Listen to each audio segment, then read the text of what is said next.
Kita ingin kesulitan ini berubah menjadi kemudahan. Saya komit, saya siap melanjutkan semua strategi untuk menjaga demokrasi berjalan dengan baik.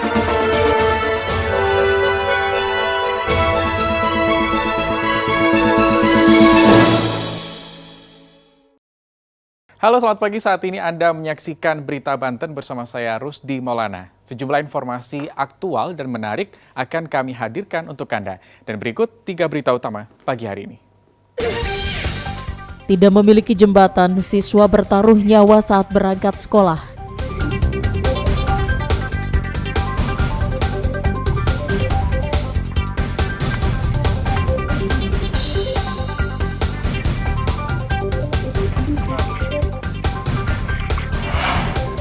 Terdampak banjir, 14 TPS di Tangerang Selatan belum melakukan pemungutan suara.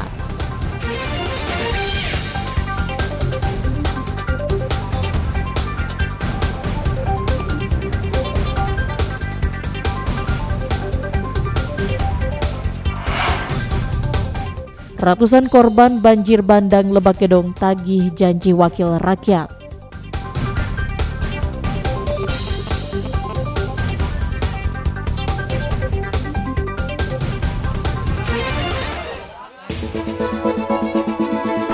Kita ingin kesulitan ini berubah menjadi kemudahan. Saya komit, saya siap melanjutkan semua strategi Untuk menjaga demokrasi berjalan dengan baik.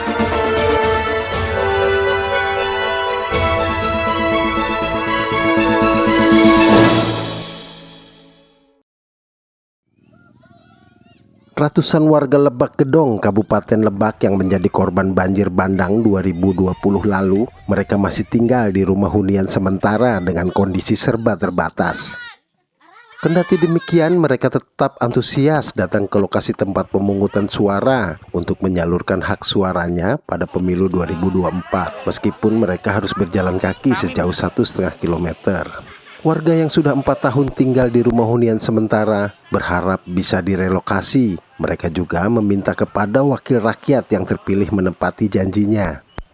Warga sudah bosan dengan janji-janji kampanye, namun kenyataannya warga masih tinggal di rumah hunian sementara. Rasanya sangat menyedihkan. Hujan kehujanan, angin keanginan, dingin panas kepanasan. Beginilah cuacanya. Iya. Tinggal di Untara.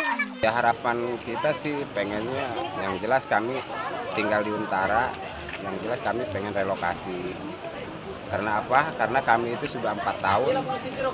Sudah 4 tahun lah kami tinggal di tenda-tenda. Kalau kita percaya ya buktikan saja di Untara. Kurang lebih dari 100 kakak lebih lah. Desa Banjarsari, Kecamatan Lebak Gedong. Ratusan warga kampung Cigobang, Desa Banjarsari, Kecamatan Lebak Gedong ini saat banjir bandang 2020 lalu terisolasi dari bantuan. Bantuan saat itu hanya bisa dikirim melalui udara menggunakan helikopter. Ariel Maranus dan Saipul melaporkan dari Kabupaten Lebak. Pemilu sudah dilaksanakan pada hari Rabu tanggal 14 Februari lalu. Namun sejumlah permasalahan dan kecurangan ditemukan Badan Pengawas Pemilu Kota Serang. Bahkan ada pelanggaran sudah ditemukan Bawaslu saat masa tenang. Salah satu pelanggaran yakni dugaan politik uang di Kecamatan Cipocok Jaya. Saat itu Bawaslu menemukan salah seorang petugas dari KPPS yang kedapatan membagikan formulir C dengan menyertakan stiker salah satu caleg. Tidak hanya itu, di lokasi berbeda juga ditemukan ada petugas KPPS yang melakukan konsolidasi untuk mengarahkan suara ke salah satu caleg. Yang kuat ya yang itu, ada yang soal pembagian C6 ya. Kami sudah koordinasikan dengan KPU, kami pastikan nama orang yang membagikan itu KPPS atau bukan. Itu dijawab sama KPU-nya. Dan ini bukan peristiwa pertama ya. Jadi saya lupa sampaikan, tak-takan sudah pernah kejadian sama kayak gini peristiwanya, bahkan lebih masif ya, tak-takan itu lebih masif, 3 kelurahan. Jadi peristiwa keterlibatan KPPS yang merangkap menjadi tim pemenangan, sebut saja seperti itu, kekuatan politik tertentu, itu jadi konsentrasi kami. Pelanggaran tersebut masih dalam penelusuran Gakumdu yang terdiri dari kepolisian, kejaksaan, dan Bawaslu. Ariel Maranus dan Fajri Munawir melaporkan dari kota Serang.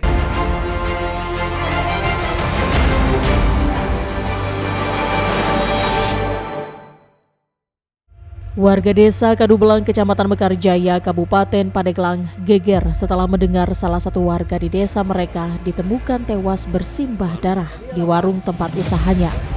Korban bernama Siva tewas dengan luka senjata tajam. Polisi yang datang ke lokasi juga langsung memasang garis polisi di sekitar TKP. Suami dan ayah korban tidak kuasa menahan kesedihan, bahkan jatuh pingsan dan langsung ditenangkan warga. Korban yang merupakan pemilik warung kelontong sedang menjaga toko seorang diri. Selain tewas dibunuh, berdasarkan hasil penyelidikan, polisi juga memperkirakan ada unsur perampokan dalam kasus tersebut. Lepas dari pantauan pamannya, seorang bocah terpeleset ke Kali Bedeng di Cikesal, Kabupaten Serang. Ibnu, bocah berusia 7 tahun, diduga terpeleset di kali tersebut. Sejumlah warga yang berada di lokasi langsung mencari korban dengan menyisir Kali Bedeng. Tim gabungan dari Basarnas Banten, TNI, Polri, dan warga langsung menyisir dan mencari di sepanjang aliran Kali Bedeng. Hingga petang dan malam hari, petugas terus mencari keberadaan bocah malang tersebut. Anggota legislatif yang akan duduk sebagai wakil rakyat akan bisa dilihat hasilnya dalam beberapa hari ke depan. Jumlah caleg yang gagal dipastikan akan lebih banyak dibandingkan caleg yang berhasil mendapatkan kursi legislatif.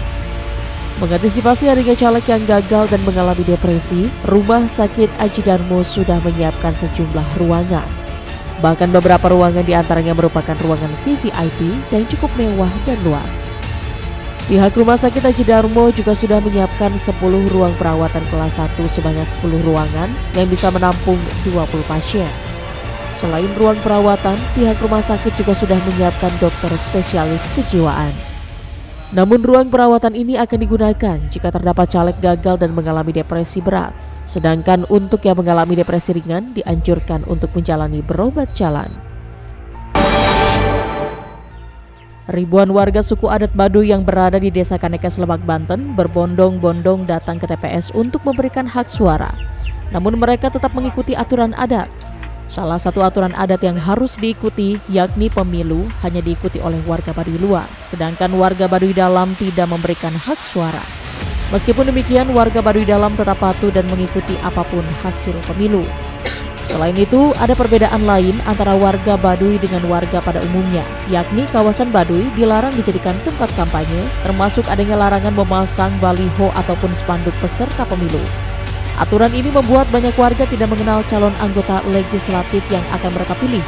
Mereka hanya mengenal caleg saat sedang keluar kawasan Baduy dengan melihat spanduk yang terpasang di pinggir jalan. Selain itu, saat pelaksanaan pemilu, banyak warga mengaku kesulitan karena ukuran kertas yang terlalu besar sehingga sulit saat akan dilipat kembali. Ya, informasi tadi mengakhiri berita Banten pagi hari ini. Saya Rusdi Maulana mewakili kerabat kerja yang bertugas mengucapkan terima kasih. Selamat pagi dan sampai jumpa.